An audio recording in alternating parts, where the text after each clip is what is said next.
my name is Mohit and today our topic is Alfred Adler theory of personality.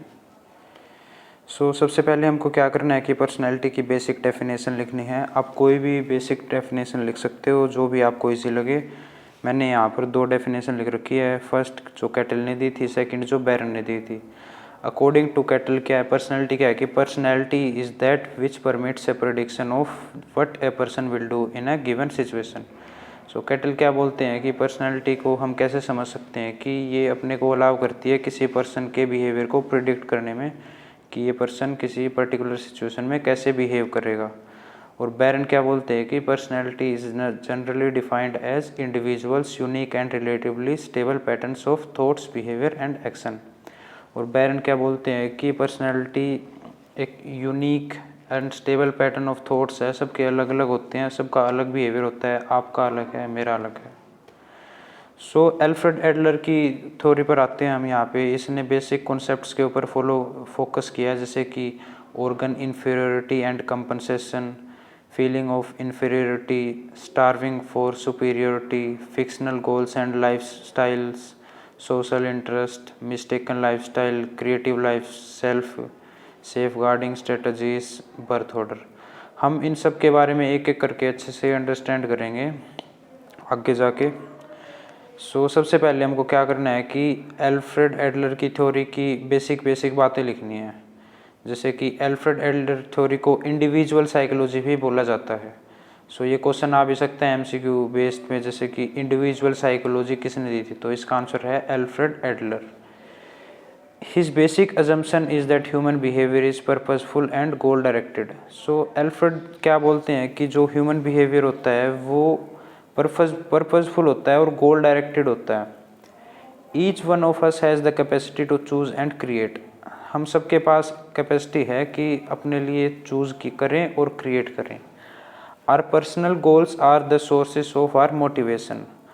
जो humans की motivation होती है वो उनके पर्सनल गोल्स के ऊपर डिपेंड होती है।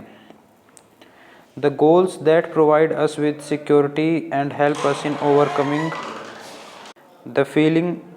The feeling of inadequacy are important in our personality development.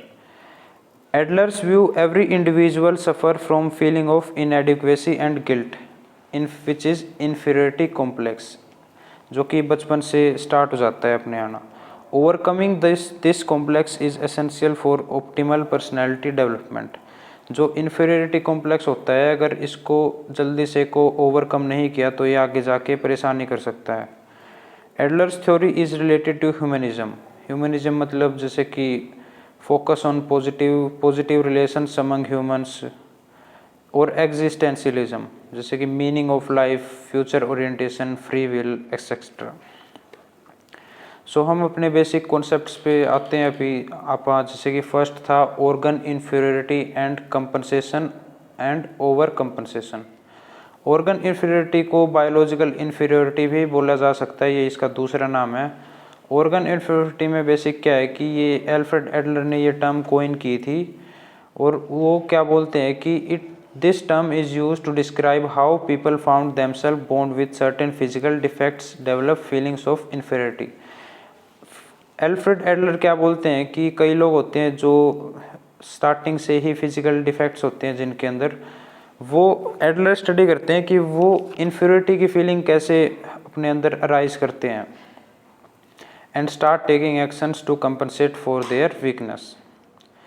Condition that exist when some organ of the body does not develop normally. This condition can stimulate compensation और overcompensation, जो कि healthy होता है, और ये negative way में भी जा सकता है जो कि हेल्दी नहीं है। जैसे कि इन्फीरियरिटी कॉम्प्लेक्स भी हो सकता है उसको, जैसे कि कोई तो फाइट करता है अपनी प्रॉब्लम्स को सॉल्व करने के लिए, और कोई ऐसे ही सोचने लग जाता है कि मेरी तो किस्मत ही ख़राब है, मेरे साथ तो इसलिए ऐसे होता है क्योंकि मेरे पास लक ही नहीं है। तो ये इन्फीरियरिटी कॉम्प्लेक्स में आ जाता है क्योंकि वो अपने आप को इन्फीरियर फील करता है औरों से।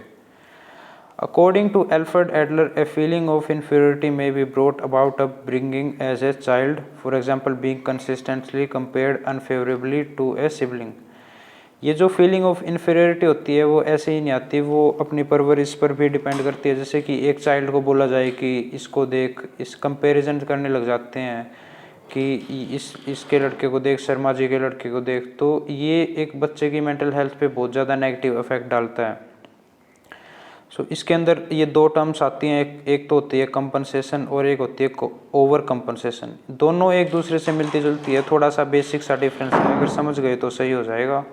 कंपनसेशन में क्या होता है कि जैसे कि making up for a weakness such as organ inferiority by emphasising और concentrating on its development of other functions that substitute for the weakness. जैसे कि किसी के कान में प्रॉब्लम है, किसी को सुनने में दिक्कत आती है, तो वो क्या करेगा कि अपने जो विजुअल एबिलिटीज़ है उनके ऊपर ज़्यादा कॉन्सेंट्रेट करने लग जाएगा, तो इसको बोलेंगे कंपनसेशन। और ओवर कंपनसेशन में क्या होता है कि converting biological weakness into a strength. जैसे कि फॉर एग्जांपल यहाँ पे दे रखा है, ए person with water phobia overcome it and become a great swimmer. उसने अपने फियर को ओवरकम कर लिया और वो बाद में जाके ग्रेट स्विमर बन गया, तो ये एक हेल्दी होता है अपने लिए। सेकंड कॉन्सेप्ट है फीलिंग ऑफ इन्फीरियरिटी। इसको हम सब्जेक्टिव इन्फीरियरिटी भी बोल सकते हैं। Adler's concept of subjective inferiority underscores the universal nature of feelings of inadequacy and their impact on our behavior। जो एडलर है वो क्या करते हैं कि जो सब्जेक्टिव इन्फीरियरिटी होता है वो एक यूनिवर्सल नेचर ऑफ वो होता है फीलिंग ऑफ इनएडिक्वेसी, जो कि हमारे बिहेवियर को इम्पैक्ट करता है। अगर आप इसको जल्दी से रिकॉग्नाइज कर ले और इसको देख ले तो ये अपनी personal growth and healthier interaction with others में बहुत ज़्यादा हेल्प करता है। Inferiority can act as stimulus और motivation for personal growth and accomplishment. Feelings that one has of being inferior whether or not these feelings are justified by real circumstances। कई लोगों को क्या होता है कि वो अपने आप को दूसरों से बहुत कम समझते हैं। जैसे कि कई बार होता है कि वो उनके अंदर कैपेबिलिटी होती है लेकिन वो सोच में ही रह जाते हैं कि मेरे से नहीं हो पाएगा, लेकिन जो कि रियल सिचुएशन क्या होती है कि उनकी फेवर में होती है, लेकिन फिर भी वो अपने थॉट्स की वजह से पीछे रह जाते हैं, तो उनको बोलेंगे feeling of inferiority. Adler says that these feelings are innate. All humans start their life with feeling of inferiority as they are completely dependent on adults for survival। ये innate inferiority की जो feeling होती है वो innate होती है। Adler ने बाद में क्या किया था कि अपना फोकस ऑर्गन इन्फीरियरिटी से सब्जेक्टिव इन्फीरियरिटी पे डाल दिया था। Subjective inferiority can lead to inferiority complex which is not healthy. अब आते हैं स्ट्राइविंग फॉर सुपीरियरिटी। ये जो होती है ये इननेट होती है, इननेट मतलब स्टार्टिंग से, और it is master motive. Master motive जो ह्यूमंस का मास्टर मोटिव होता है ना कि एक मेरे को पावर चाहिए, मैं सबसे सुपीरियर हूँ, तो ये मास्टर मोटिव होता है ह्यूमंस का mostly. Adler claims that superiority complexes are born out of inferiority complexes. Adler क्या बोलते हैं कि जो सुपीरियरिटी कॉम्प्लेक्स होता है वो इन्फीरियरिटी कॉम्प्लेक्स से आता है। They are one of the ways which a person with inferiority complex में use a method to escape from his difficulties.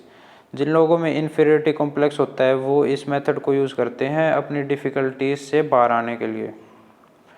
Adler says that it is not the search for power necessary to overcome feeling of inferiority that motivates human, rather it is the constant search for perfection or superiority। कई लोगों को क्या हो जाता है कि superiority complex में कि वो सोचते हैं कि वो जो भी कर रहे हैं वो परफेक्ट ही करेंगे, उनको ये बहुत बड़ी प्रॉब्लम हो जाती है, जो कि जिसको जल्दी से ठीक नहीं किया गया तो बाद में उनको प्रॉब्लम होती है। Adler later shifted his focus from striving for individual superiority to striving for a superior or perfect society। पहले क्या देखा था कि जो inferior से इसमें organ से उसमें आया था सब्जेक्टिव कॉम्प्लेक्स में inferiority में, और अब उससे इसमें आने लग रहा है perfect society, striving for a superior or perfect society। Superiority complex is a psychological condition that exists when the person concentrates too much on his own needs to succeed while ignoring the needs of others। जब किसी पर इस इंसान को superiority complex हो जाता है कि वो क्या करता है कि अपने खुद की सक्सेस के लिए खुद की नीड्स के ऊपर तो कुछ ज़्यादा ही फोकस कर लेता है और दूसरों के नीड्स को अवॉइड करता है। अब आते हैं fictional goals and lifestyle. Fictional goals क्या होते हैं, इसके 2-3 नाम हैं, जैसे कि फिक्शनल फाइनलिज्म, गाइडिंग फिक्शन और गाइडिंग सेल्फ आइडियल। तो एक ही मतलब है, अगर क्वेश्चन आ जाए तो ऐसे कंफ्यूज नहीं होना, ये सब एक ही कॉन्सेप्ट के नाम है। The goal is the end to which the person is aspiring and his lifestyle is the means to that and.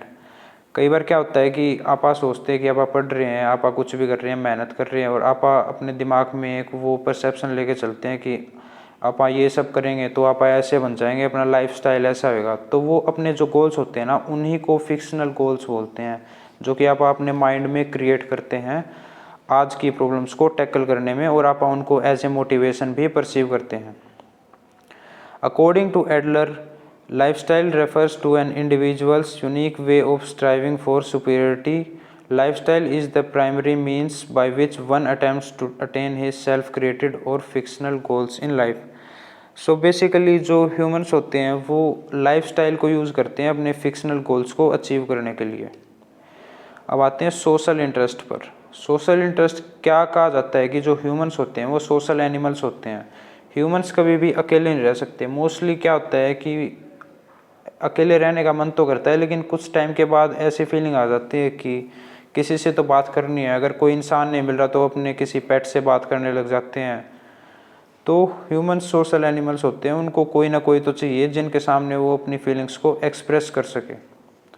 Social interest is a innate need for all humans to live in harmony and friendship with others and to aspire to our development of society. जो ये social interest होता है ये innate होता है, मतलब starting से ही होता है, और ह्यूमंस चाहते हैं कि सबसे फ्रेंडशिप बना के रखे और हार्मनी में जिए और अपनी सोसाइटी की डेवलपमेंट की तरफ जाए। Social interest refer to how individual view themself in relation to external world. Ideally it should involve a strong sense of community and fellowship, as without these Adler believed individual have great difficulty relating to others and dealing with the world. Adler क्या बोलते हैं कि अगर कोई social interest में अच्छा नहीं है और उसको प्रॉब्लम्स आ रही हैं तो उसको आगे जाकर डिफ़िकल्टी होती है रियल वर्ल्ड में सरवाइव करने में। इसमें क्या बोला गया है कि जो मदर चाइल्ड रिलेशनशिप होती है वो एक बहुत ज़्यादा इंपॉर्टेंट रोल प्ले करती है अपने सोशल इंटरेस्ट को डेवलप करने में। जैसे कि किसी की मदर उसको फुल अच्छे से परवरिश कर रही है, पॉजिटिव एटमॉस्फेयर क्रिएट करके, तो उसका क्या होगा, उसका सोशल इंटरेस्ट ज़्यादा होगा, बच्चे का पॉजिटिव वे में होगा। लेकिन कई बार क्या होता है कि कोई मदर अपने बच्चे को अपने तक ही रखती है, जैसे कि कोई और बाहर से खेलने के लिए आता है या चाचा चाची किसी को ऐसे बोलते हैं कि वो मना कर देते हैं खेलने से कि उनका बच्चा उन्हीं के पास रहेगा, किसी और के पास नहीं रहेगा। तो वो एक बाइंड कर देते हैं, एक बाउंड्रीज सी क्रिएट कर देते हैं खुद के बीच में और दूसरों के बीच में। तो ऐसे बच्चों में क्या देखा गया है कि जो सोशल इंटरेस्ट होता है वो लो होता है दूसरों को हिसाब से। People who is without social interest is neurotic. ऐसा बोला गया है कि जो ह्यूमंस होते हैं जो सोशल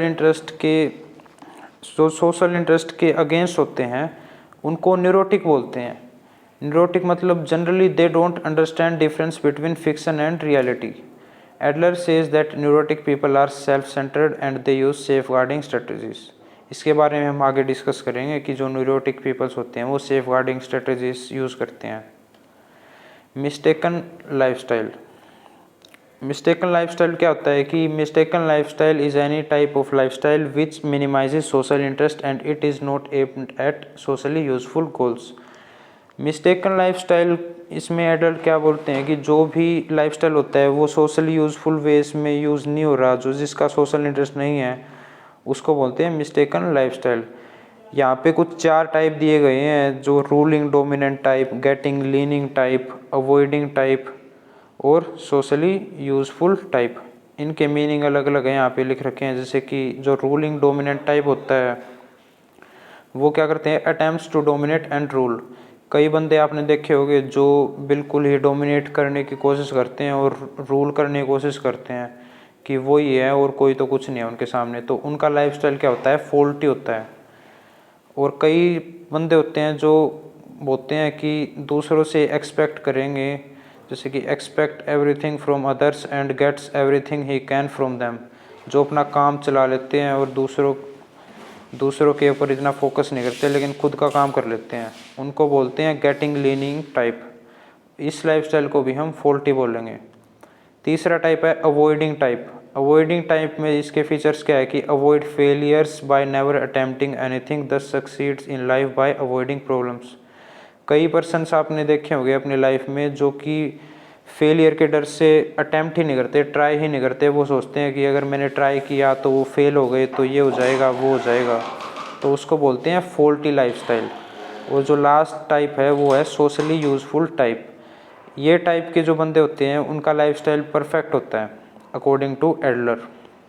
इसमें क्या होता है कि जो वो लोग होते हैं confront problems and attempts to solve them in a socially useful way.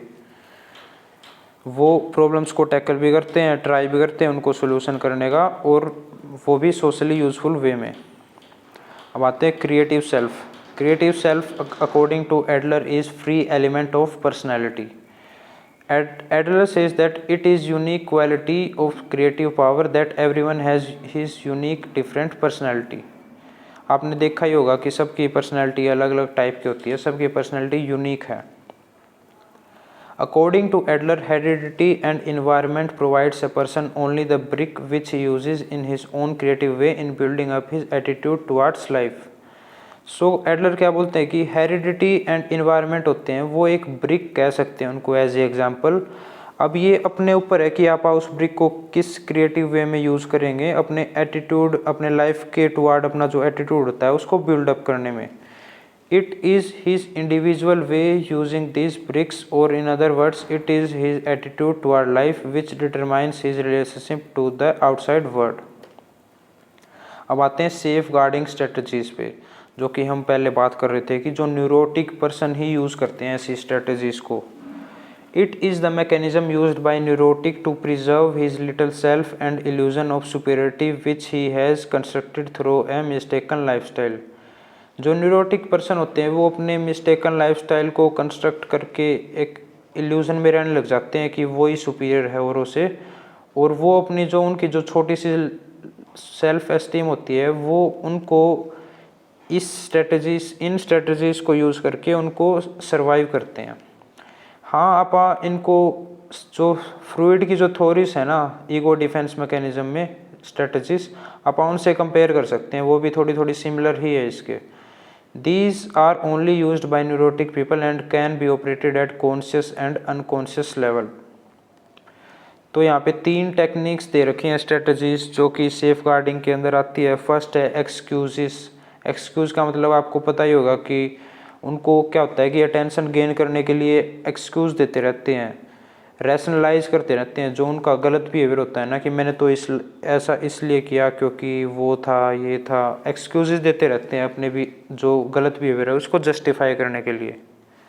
Second strategies है डेप्रिसिएशन। डेप्रिसिएशन मतलब जो खुद जो काम करते हैं अकम्प्लिशमेंट होती है उसको तो वो ज़्यादा वैल्यू करते हैं, और जो दूसरों की वही सेम जो अचीवमेंट होती है उसको लो करते हैं, वो अंडर वैल्यू करते हैं। डिस्टेंसिंग हो गया। जो न्यूरोटिक पीपल होते हैं वो लाइफ प्रॉब्लम्स से दूर रहते हैं, वो अवॉइड करते हैं जो प्रॉब्लम्स होती हैं। अब आते हैं बर्थ ऑर्डर पे। बर्थ ऑर्डर एडलर क्या बोलते हैं कि जो अपना बर्थ ऑर्डर होता है वो बहुत इंपॉर्टेंट रोल प्ले करता है अपनी पर्सनैलिटी में। एडलर ने क्या ऑब्जर्व किया कि जो अपने फैमिलीज़ में जो एल्डेस्ट होता है, सबसे छोटा बेटा या बेटी, और जो मिडल वन होता है और जो यंगेस्ट वन होता है, उन सब में अलग अलग पर्सनैलिटी डेवलप हो जाती है क्योंकि उन सब की इन्वायरमेंट अलग अलग होती है अपब्रिंगिंग की। Different experiences lead to formation of different personalities. जो फर्स्ट बोर्न होता है, जैसे कि सबसे पहले पैदा हुआ बच्चा, वो होता है टॉकेटिव एंड बोसिव। उसको ये होता है कि वो अपने छोटे भाई बहनों को इंस्ट्रक्ट करता है कि तुम ये करो वो करो। वो ज़्यादा मैच्योर कह सकते हैं उसको, और वो टॉकेटिव और बोसिव ही बोल सकते हैं। They are born into a world of adults and therefore tend to relate to adults and adults value। उनको जो सोशल इंटरेस्ट होता है, उनको एथिक्स के बारे में ज़्यादा पता होता है, वो कंजर्वेटिव होते हैं। क्योंकि उनको आप कंजर्वेटिव कैसे बोल सकते हैं कि they are born into a world of adults and therefore tend to relate to adults and adults values. With the arrival of second child, उनके अंदर एक डिथ्रोन्ड की एक फीलिंग आ जाती है टेम्परेरली कि भाई अब तो सेकंड चाइल्ड हो गया, अब जो पेरेंट्स की अटेंशन है वो उसकी तरफ ज़्यादा होगी और हमारी तरफ कम होगी। तो ये एक सिबलिंग राइवलरी का भी एक वो होता है कोज, जो थी डिथ्रोन्ड जो फीलिंग होती है।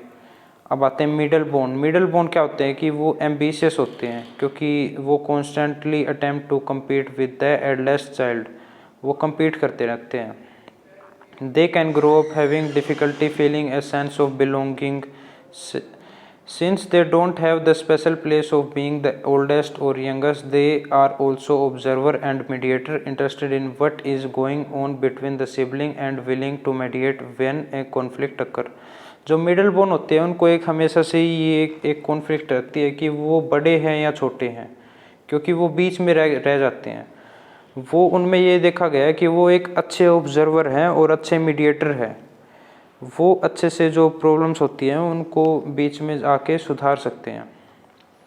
और जो यंगेस्ट चाइल्ड होता है, जो घर की जान कह सकते हैं आप उसको, वो क्या होता है कि they are baby of family and all give special treatment to baby. Youngest children usually appreciate the special consideration and learn early in life that other people will take care of them and protect them from life difficulties. उनको क्या लगता है कि वो तो ऐसे ही आराम से रहेंगे, जो भी उनकी प्रॉब्लम्स होएगी वो दूसरे देख लेंगे, जैसे कि उनके बड़े भाई बहन। और जो ओनली चाइल्ड होते हैं, मतलब उनको कभी भी डिथ्रोन वाली फीलिंग नहीं आती, क्योंकि वो अकेले ही होते हैं, उनका ना तो भाई होता ना कुछ बहन होती, तो वो घर में अकेले ही रहते हैं। They are the centre of attention, मतलब ऐसा नहीं है कि उनके पेरेंट्स की अटेंशन किसी और पर होती है, वो सारी अटेंशन का सेंटर उन्हीं पर होता है क्योंकि वो ओनली चाइल्ड होते हैं। They get shock later in life after learning they are not everyone centre of attention. उनको बाद में जाके थोड़ी बहुत प्रॉब्लम होती है जब उनको ये रियलाइज़ होता है कि वो जैसे कि फैमिली में सेंटर ऑफ अटेंशन है, वो बाहर ऐसा कुछ नहीं है, बाहर वो सबके सेंटर ऑफ अटेंशन नहीं है। They have lacked of developed social interest, they expect attention from others. वो स्टार्टिंग से ही एक्सपेक्ट करते हैं कि जो दूसरे हैं उनको प्यार करें। अब आते हैं क्रिटिसिज्म में। जो Alfred Adler theory of personality की जो क्रिटिसिज्म है, वो कई लोग क्या बोलते हैं कि जो एडलर की थ्योरी है वो मोस्टली सोशल फैक्टर्स पे फोकस करती है। सोशल फैक्टर्स जैसे कि सोशल इंटरेस्ट किया था, अपने लाइफस्टाइल किया था, मिस्टेकन लाइफस्टाइल किया था, और ये बायोलॉजिकल और हेरिडिटी फैक्टर्स को इग्नोर कर रही है अच्छे से पर्सनैलिटी की थ्योरी को एक्सप्लेन करने में। तो ये था इसका क्रिटिसिज्म। सेकंड क्रिटिसिज्म बोल सकते हैं जिसके lack of empirical evidence. Critics argue that Adlerian theory lacks a strong empirical foundation. Some concept and techniques have not been sufficiently supported by scientific research. This raise question about effectiveness and validity of the theory. तो इसमें empirical evidence का भी lack है criticism में, आप ये point add कर सकते हैं। थर्ड पॉइंट ऐड कर सकते हैं ओवर एम्फेसिस ऑन इन्फीरियरिटी। जो एडलर ने जो मोस्टली फोकस किया है वो इन्फीरियरिटी पे फोकस किया है। तो क्रिटिसिज्म में ये है कि भाई जो अपना जो बिहेवियर होता है वो इतना ज़्यादा भी इन्फीरियरिटी पे वो डिपेंड नहीं होता कि सब कुछ ही उसके हिसाब से चल रहा है, कि अगर आपको इन्फीरियरिटी है तो आप उसको मोटिवेशन लेके चल रहे हैं। और भी बहुत सारे फैक्टर्स होते हैं अपनी पर्सनैलिटी में, अपनी पर्सनैलिटी बहुत ज़्यादा कॉम्प्लेक्स है। लास्ट पॉइंट है क्रिटिसिज्म में अनफॉल्सिफाइबिलिटी। एडलर ने मोस्टली फोकस किया है अनकॉन्शियस फिक्टिव गोल्स पे, जो कि फोकस करते हैं मेक्स हिज साइकोलॉजी अनफॉल्सिफाइबल। तो क्रिटिसिज्म में क्या बोला गया है कि it is challenging to test और disprove his ideas through empirical evidence methods. So ये थी हमारी आज की theory Alfred Adler of personality. I hope कि आप सबको अच्छे से समझ में आ गई हो। आप यहाँ से नोट्स ले सकते हैं अगर आपको अच्छे से डिटेल में लिखना है तो। Thank you.